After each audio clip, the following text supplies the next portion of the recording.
Kaya nahihirapan ka sa ehersisyong ito. Mukhang simple ang lahat.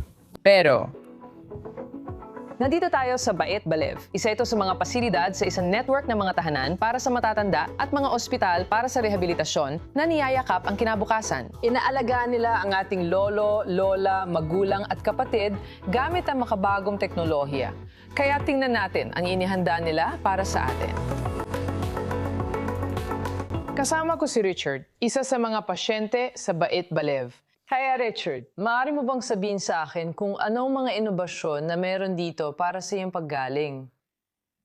Marami kaming inobasyon dito. Isa sa pinakamahalagang inobasyon ay nasa likod niya may camera at malaking screen. Sa screen may 2 button. Sa kaliwa may isang tao na gumagawa ng ehersisyo. At sa kaliwa, kailangan mong gawin ang parehong ehersisyo.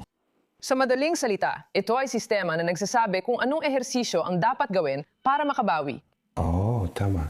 Sige, tingnan natin kung paano ito gumagana.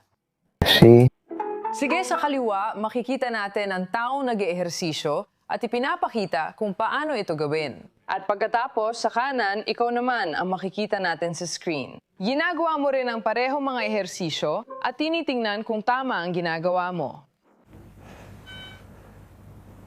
At nakikita mo,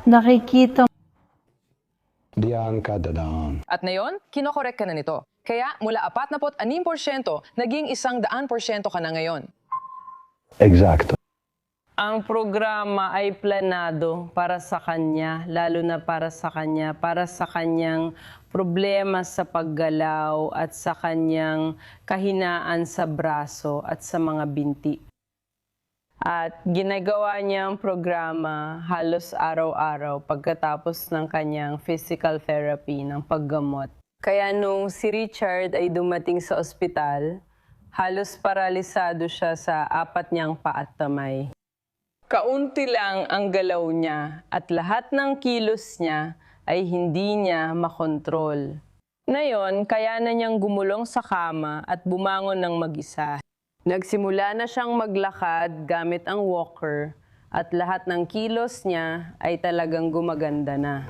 At hindi lang yan ang inobasyon sa Bait Balev. Bukod sa sistemang nakatutok sa pisyoterapiya at paggaling ng pasyente, may Cogni Shine din na nag-aalaga sa mental health nila. Digital therapy platform ito na napapahintulot sa mga therapist gumawa ng mga personalisadong ehersisyong pangkaisipan, pagsasalita at komunikasyon at sa mga pasyente na magsagawa ng interactive na pagsasanay kahit malayo habang namomonitor ang progreso nila sa VO-Time. Kasabay nito, nagpakilala din sila ng VR headsets sa kanilang mga occupational therapy session.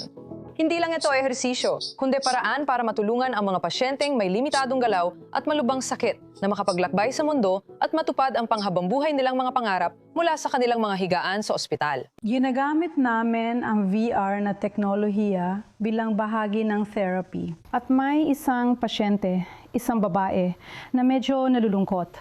Ipinakita namin sa kanya, gamit ang VR na teknolohiya, ang kanyang lumang bayan. At sobrang natuwa siya, naging emosyonal siya, at lahat kami ay naging emosyonal din. Hindi namin kayang manahimik habang nakikita siyang umiiyak. At para maging sabik sa tour na maari mong makuha. Teknolohiya, sa tingin ko, ganito talaga.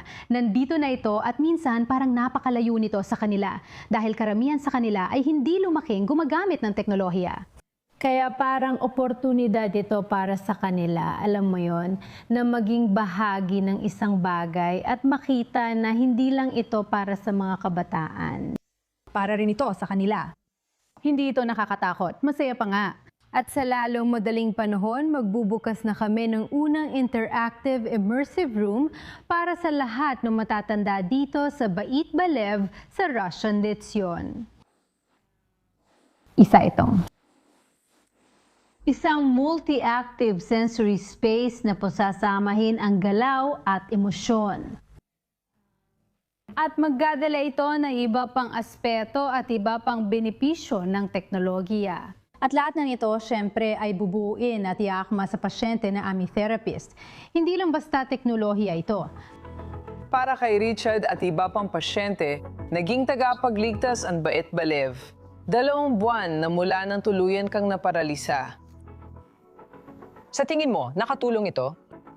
Ay, alam mo, gumawa sila ng himala. Talagang himala ang nagawa nila.